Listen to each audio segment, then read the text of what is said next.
ಇದರಿಂದ ನಮಗೆ ರಾಜಕೀಯ ಬೇಳೆಕಾಳು ಬೇಯುತ್ತೆ ಅಂತ ಇನ್ನೊಂದು ದೊಡ್ಡ ವರ್ಗ ಸೃಷ್ಟಿಯಾಯಿತು. ಆದರೆ ಶನಿ ಸಂತಾನನೇ ಇವತ್ತು ನಮ್ಮನ್ನೆಲ್ಲ ಆಳ್ತಾ ಇರೋದು. ಇದೇನು ಫೀಸ್ ತೊಗೊಳ್ಳೋದು? ಇವತ್ತು ಮಂತ್ರಿಗಳು ತೊಗೊಳ್ತಾರೆ. ಅವ್ರ ಆದರ್ಶ ಯಾರು? ಗಾಂಧಿ. ಅವ್ರ ಸುತ್ತಮುತ್ತಲು ಇರುವಂತಹ ಸರ್ಕಲ್ ಯಾರ್ಯಾರಿದ್ದರೋ ಅವರಿಗೆ ಗಾಂಧಿ ಅನ್ನೋದು ಒಂದು ಒಳ್ಳೆ ಬ್ರ್ಯಾಂಡು.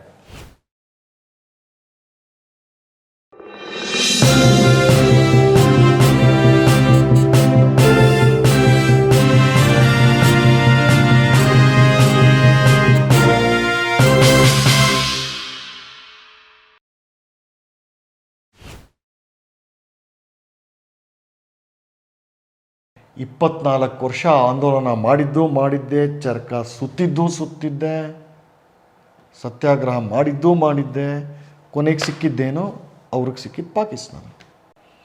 ಸೊ ಇದು ಇರಲಿ, ನಾವು ಎಲ್ಲಿದ್ವಿ? ಶರತ್ಚಂದ್ರ ಬೋಸ್ ಮನೆಯಲ್ಲಿದ್ವಿ. ಈ ರೀತಿ ಬೇಕಾದಷ್ಟು ಜನಕ್ಕೆ ಮಾಡಿದ್ದಾರೆ ಗಾಂಧಿ. ಅಂದರೆ he was a very petty man. ಅಂದರೆ ನೀನು ನನ್ನ ನಿಜವಾದ ಅನುಯಾಯಿನೋ ಅಲ್ವೋ ಅಂತ ಪದೇ ಕ್ಷಣದಲ್ಲಿ ಶೋಧ ಮಾಡೋದು. ಈ ರೀತಿ ಆ ಸಾಬರಮತಿ ಆಶ್ರಮ ಇವೆಲ್ಲ ಕೆಲವ್ದು ಬರೆದಿದ್ದಾರೆ, ಹೊರಗಿನವರು ಜರ್ನಲಿಸ್ಟ್ಗಳು ಬರೆದಿದ್ದಾರೆ. ಕೆಲವ್ರ ಇಂಟರ್ವ್ಯೂ ಎಲ್ಲ ಹೇಳೋಕ್ಕಾಗಲ್ಲ, ಅಷ್ಟು ಬರ್ಬರವಾಗಿ ಬರೆದಿದ್ದಾರೆ. ಹೇಳಕ್ಕೆ ಬಾಯಿ ಬರಲ್ಲ, ಅದು ಬಿಡಿ. ಅದು ಕಸ್ತೂರ್ಬನ ಕತೆ, ಕಸ್ತೂರ್ಬಾ ಕತೆ. ಆ ಪುಣ್ಯಾತ್ಗಿತ್ತಿ ಪಾಪ ಇವನು ಕಟ್ಕೊಂಡು ಇಂಗ್ಲೀಷ್ ಮೆಡಿಸನ್ ಕೊಟ್ಟಿದ್ರೆ ಸರಿ ಹೋಗ್ತಾ ಇತ್ತು. ಈ ಮನುಷ್ಯ ನಿನ್ನ ಒಳಗಡೆ ಇರುವಂತಹ ಪಾತಿವ್ರತ್ಯದ ಶಕ್ತಿ ನಿಜವಾಗಿದ್ದರೆ ನೀನು ಬದುಕ್ತೀಯ ಅಂತ ರಾತ್ರಿ ಇಡೀ ಅವ್ರ ತೊಡೆ ಮೇಲೆ ಮಲಗಿಸ್ಕೊಂಡು ಸತ್ನಲ್ಲ. ಪಾತಿವ್ರತ್ಯದ ಶಕ್ತಿ ಪರೀಕ್ಷೆ ಸರಿ, ಅದ್ರ ಮಾರನೇ ದಿನ ಪತಿದು ಶಕ್ತಿ ಹಿಂಗಿದೆ ನೋಡಿ, ಪಾವಿತ್ರ್ಯವೋ ಶಕ್ತಿ ಪ್ರದರ್ಶನ ಆಗ್ಬೇಕಲ್ವಾ, ಅದರ ಇವ್ಯಾಲ್ಯೂಯೇಷನ್ ಆಗ್ಬೇಕಲ್ಲ.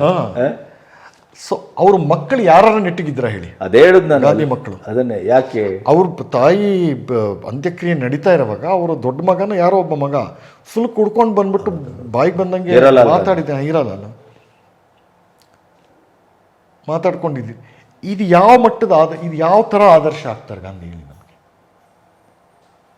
ಅವರು ಭಾರತದ ಬಗ್ಗೆ ನಿಜವಾಗಿ ಕಾಳಜಿ ಇತ್ತು, ಇವೆಲ್ಲ ಅವರು ದೇಶಭಕ್ತರು, ಇದರಲ್ಲಿ ಎರಡು ಮಾತಿಲ್ಲ. ಆದರೆ ಇದಾ ದಾರಿ?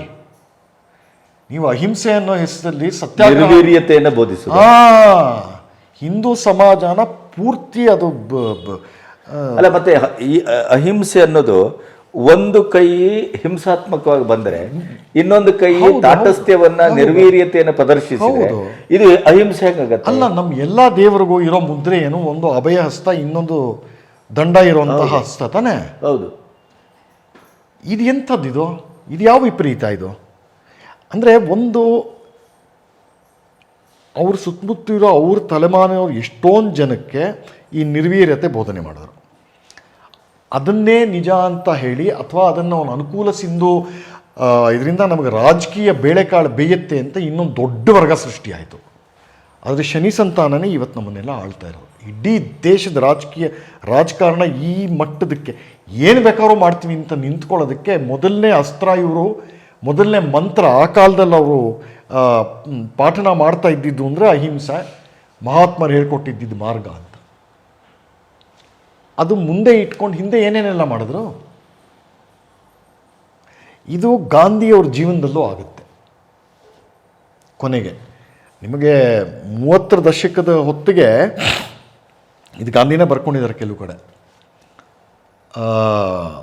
ಭ್ರಷ್ಟಾಚಾರ, ಇದಕ್ಕೆ ಉದಾಹರಣೆಗಳು ಕೊಡ್ಬೋದು. ಭ್ರಷ್ಟಾಚಾರ ಹೇಳ್ತೀನಿ. ಕಾಂಗ್ರೆಸ್ ಪಕ್ಷ ಅಧಿಕಾರದಲ್ಲಿ ಇರಲಿಲ್ಲ 31, 32, 33 ಈ ಸಂದರ್ಭದಲ್ಲಿ ಎಲ್ಲೋ ಅಧಿಕಾರದಲ್ಲಿ ಇರಲಿಲ್ಲ. ಬ್ರಿಟಿಷರ ಅಧಿಕಾರದಲ್ಲಿ. ಆದರೂ ಪಕ್ಷದೊಳಗೆ ಹೇಳ್ತಾ ಇದ್ವಿ, ನೀವು ರಾಜಕೀಯ ಅಧಿಕಾರ ಇರಲಿಲ್ಲ. ಆದರೂ ಗಾಂಧಿಯವರ ಸಂದರ್ಶನ, ಅವರ ದರ್ಶನ ಬೇಕು ಅಂದರೆ ಫೀಸ್ ಇರ್ತಾಯಿತ್ತು. ನೋಡಿ, ನೀವು ಸ್ವಾತಂತ್ರ್ಯ ಆಂದೋಲನ ಇದ್ದೀರಾ ಸ್ವಾಮಿ, ನಿಮಗೆ ಮಹಾತ್ಮರಿಗೆ ನಿಮಗೆ ಅವ್ರನ್ನ ನೋಡಬೇಕು ಅಂದರೆ ನೀವು ಫೀಸ್ ಕೇಳ್ತೀರಲ್ಲ. ಹೌದು. ಮತ್ತೆ ಮಹಾತ್ಮರೆಲ್ಲ ಉಳ್ಕೊಳ್ಳೋದೆಲ್ಲ ಬಿರ್ಲಾ ಭವನದಲ್ಲಿ. ಬಿರ್ಲಾ ಭವನದಲ್ಲಿ ಅಲ್ವಾ? ಅದೇ ಮತ್ತೆ ಅಲ್ಲಿಗೆ ಬಂತಲ್ಲ, ಅವ್ರು ಬಲವಂತದ ಬಡತನಕ್ಕೆ ಬೇರೆ ಯಾರ್ಯಾರು ಎಷ್ಟೆಷ್ಟು ದುಡ್ಡು ತೆತ್ತರು ಅಂತ. ಇದೇನು ಫೀಸ್ ತೊಗೊಳ್ಳೋದು? ಇವತ್ತು ಮಂತ್ರಿಗಳು ತೊಗೊಳ್ತಾರೆ. ಅವ್ರ ಆದರ್ಶ ಯಾರು? ಗಾಂಧಿ. ಮಹಾತ್ಮರು. ಹಾಂ, ಅಪಾಯಿಂಟ್ಮೆಂಟ್ಗೆ ನಿಮಗೆ ದುಡ್ಡು ತೊಗೊಳ್ಳೋದು ಸರ್ವೇ ಸಾಮಾನ್ಯ. ನೋಡಿ ಎಲ್ಲೆಲ್ಲೆಲ್ಲ ಹೆಣ್ಕೊಂಡಿದೆ ನಿಮಗೆ. ಅದಕ್ಕೆ ಏನೋ ಇದೆಯಲ್ಲ, ಬೆಳೆಯೋ ಇದು ಏನೋ ಬೆಳೆಯ ಸರಿ ಮೊಳಕೆಯಲ್ಲಿ ನಿಂತಾಗ ಅದೇ ಇದು. ಅವ್ರ ಆದರ್ಶ ಏನೋ ಕೊಟ್ಟರು, ಅವ್ರೇನೋ ಅದೇ ರೀತಿ ಪಾಲಿಸ್ಕೊಳ್ತಾ ಇದ್ರು. ಪರ್ಸ್ನಲ್ಲಾಗಿ ಕರಪ್ಟ್ ಅಲ್ಲ ಗಾಂಧಿ, ವೈಯಕ್ತಿಕವಾಗಿ ಅವ್ರು ಭ್ರಷ್ಟರು ಖಂಡಿತ ಅಲ್ಲ. ಆ ಆದರ್ಶ, ವೈಯಕ್ತಿಕ ಆದರ್ಶನೇ ಎಷ್ಟೊಂದು ಜನಕ್ಕೆ ಮಂಕಬೂದಿ ಎರಚಿ ಆ ಮಟ್ಟದ ಫಾಲೋಯಿಂಗ್ ಬಂದಿದ್ದವ್ರಿಗೆ. ಯಾರು ಒಂದು ಮಾತ್ರ ಹೇಳ್ತೀನಿ, ಅವರು ಸೃಷ್ಟಿ ಮಾಡ್ಕೊಂಡಿದ್ದಂತಹ, ಅವ್ರ ಸುತ್ತಮುತ್ತಲು ಸೃಷ್ಟಿ ಮಾಡ್ಕೊಂಡಿದ್ದಂತಹ ಆರ ಅಂತ ಹೇಳ್ತಾರೆ, ಪ್ರಭಾವಳಿ, ಆ ಪ್ರಭೆನ ಎಷ್ಟು ಜನಕ್ಕೆ ಪಾಪ ಅದು ಕಣ್ಣು ಅವ್ರಿಗೆ ಕುರುಡು ಮಾಡಿಬಿಡ್ತು ಅನ್ನೋದು ಲಕ್ಷ ಸಂಖ್ಯೆಯಲ್ಲಿದೆ.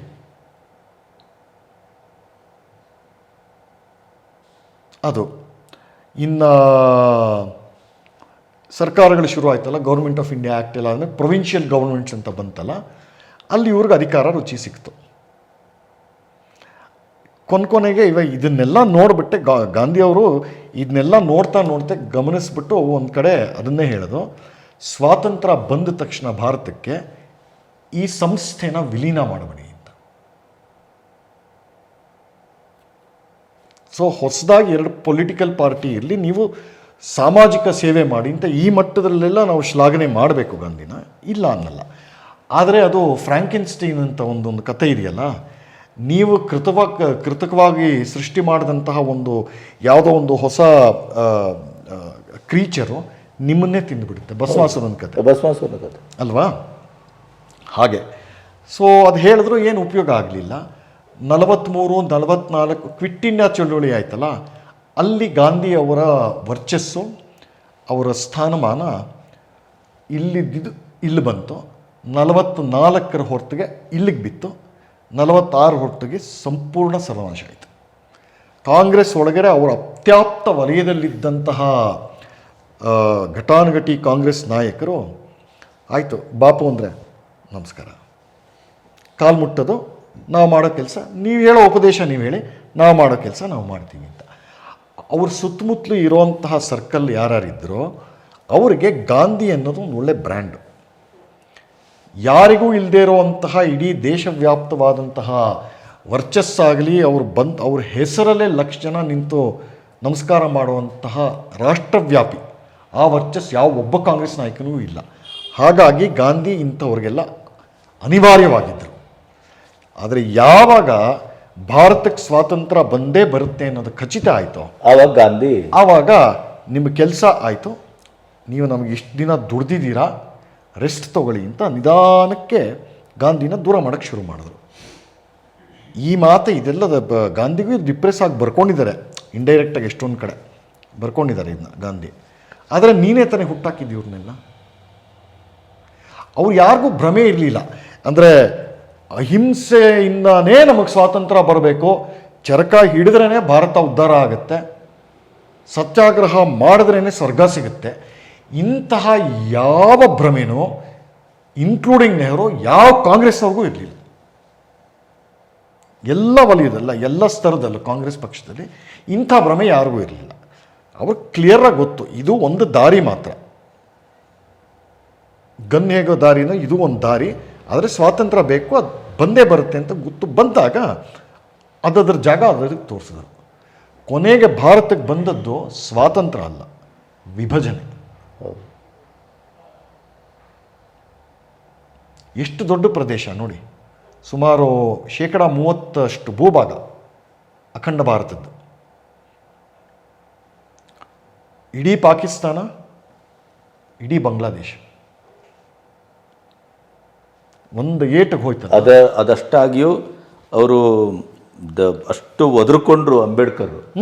ಆದರೆ ಪಾಪ್ಯುಲೇಷನ್ ಎಕ್ಸ್ಚೇಂಜ್ ಇಲ್ಲ. ಎಷ್ಟೊಂದು ಜನ ಹೇಳಿದ್ರು, ಅಂಬೇಡ್ಕರ್ ಒಳಗೊಂಡಂತೆ ಎಷ್ಟೊಂದು ಜನ ಹೇಳಿದ್ರು ಆ ಕಾಲದಲ್ಲಿ. ನಿಮಗೆ ವಿಭಜನೆ ಆಗೋ ಹಾಗಿದ್ದರೆ ಆ ವಿಭಜನೆಯ ಬೇಸಿಕ್ ಮೂಲ ಏನು? ಹಿಂದೂಗಳ ಜೊತೆ ನಮಗಿರೋಕ್ಕಾಗಲ್ಲ, ನಮ್ಮ ಪ್ರತ್ಯೇಕ ಮುಸ್ಲಿಂ ರಾಷ್ಟ್ರ ಬೇಕು ಅಂತ. ಅಂದರೆ ಪ್ರತ್ಯೇಕ ಮುಸ್ಲಿಮರೇ ಇರೋಂತಹ ರಾಷ್ಟ್ರ ತಗೊಳ್ಳಿ, ಇಲ್ಲಿರೋ ಮುಸಲ್ಮಾನರು ತಗೊಳ್ಳಿ, ಹೌದು. ಅಲ್ಲಿರೋ ಹಿಂದೂಗಳು ಇಲ್ಲಿ ಕಳಿಸಿ. ಇದನ್ನು ಮಾಡಲಿಲ್ಲ. ಯಾಕಂದರೆ ಮತ್ತದೇ ಗಾಂಧಿ ಬ್ಲ್ಯಾಕ್ ಮೇಲು, ಕ್ಲೈಬ್ಯ. ಸೊ ನಮಗೆ ಸಿಕ್ಕಿದ ಸ್ವಾತಂತ್ರ್ಯ ಅಲ್ಲ, ವಿಭಜನೆ. ಇದಕ್ಕೂ ನೇರ ಕಾರಣ ಗಾಂಧಿನೇ. ನೀವು ಆ ಮಟ್ಟಕ್ಕೆ ಅಲ್ಲಿ ಭಾರತದ ಸ್ವಾತಂತ್ರ್ಯ ಅಂತ ನಾವು ಕರೆಸ್ಕೊಳ್ತೀವಲ್ಲ, ಅದು ಕಾಂಗ್ರೆಸ್ ಪಕ್ಷದ ಒಂದು ದೊಡ್ಡ ಸಾಧನೆ ಅಲ್ಲ, ಅದು ವಸ್ತುತಃ ಜಿನ್ನಾ ಸಾಧನೆ. ಅವ್ರಿಗೆ ಸ್ವಾತಂತ್ರ್ಯ ಸಿಕ್ತು, ಹೌದಾ? ನಮಗೆ ಸಿಕ್ಕಿದ ಅತಂತ್ರತೆ, ನೋವು, ಹತಾಶೆ, ಬೀಭತ್ಸವಾದಂಥ ಕೊಲೆ ಸುಲಿಗೆಗಳು, ನಮ್ಮವರ ಕಳ್ಕೊಳ್ಳುವಿಕೆ. ಸೊ ಇದನ್ನು ಮಜುಮ್ದಾರ್ ಹೇಳ್ತಾರೆ,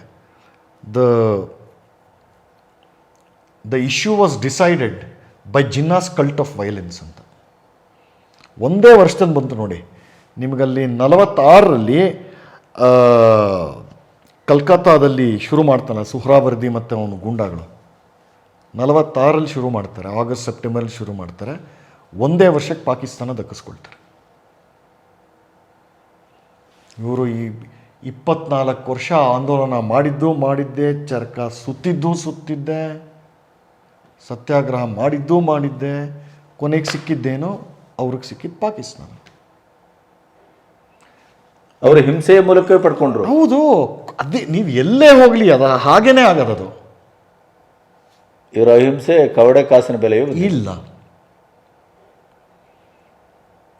ಸೊ ಇದನ್ನು ಬರೀತಾರೆ, cult of violence decided the issue ಅಂತ ಮಜುಮ್ದಾರ್ ಬರೀತಾರೆ.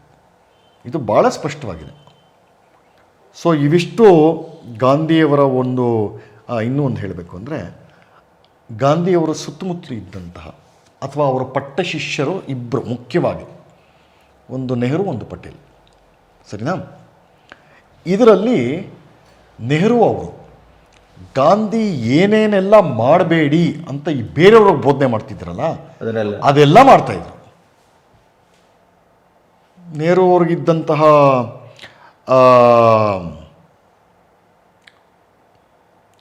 ಏನಂತೀರ ಗೆಳತಿಯರ ಪಟ್ಟಿ ಎಲ್ರಿಗೂ ಗೊತ್ತಿದೆ.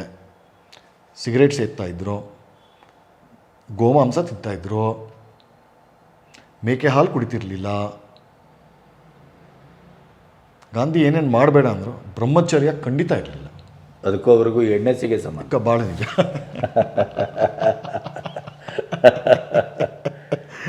ಚರಿಯನ್ನು ಇಟ್ಕೊಂಡಿದ್ರೆ ಹೊರತು ಬ್ರಹ್ಮನನ್ನು ಇಟ್ಕೊಂಡಿಲ್ಲ.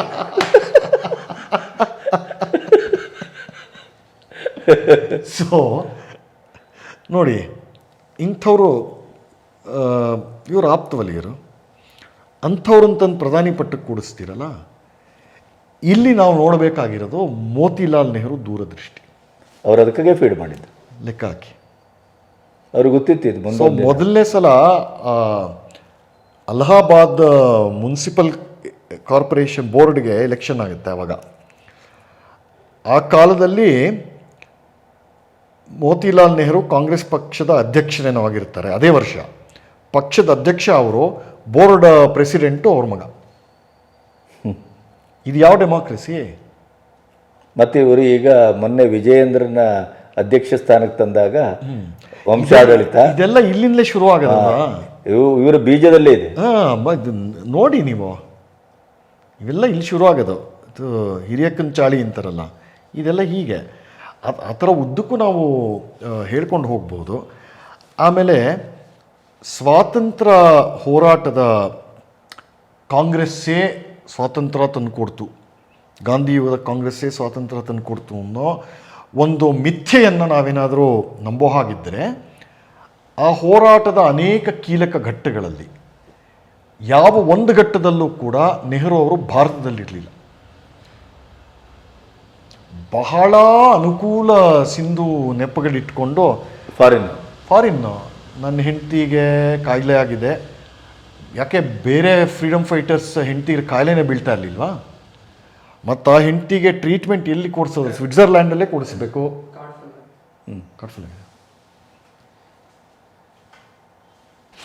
ಇದೊಂದು ಭಾಗ ಮುಗಿಸ್ಬೇಡ, ಇಲ್ಲಿಗೆ ಸರಿ ಹೋಗುತ್ತೆ. ಗಾಂಧಿ ಯುಗ ಮುಗಿಯುತ್ತೆ ಅಲ್ಲಿಗೆ. ಕಾರ್ಡ್ ಚೇಂಜ್ ಮಾಡಿ. ಇದು ಗಾಂಧಿ ಅಂಬೇಡ್ಕರ್ ಎಲ್ಲ ಮಾತಾಡೋದು ಅಲ್ಲ, ಗಾಂಧಿ ಯುಗ ಮುಗಿಯುತ್ತೆ.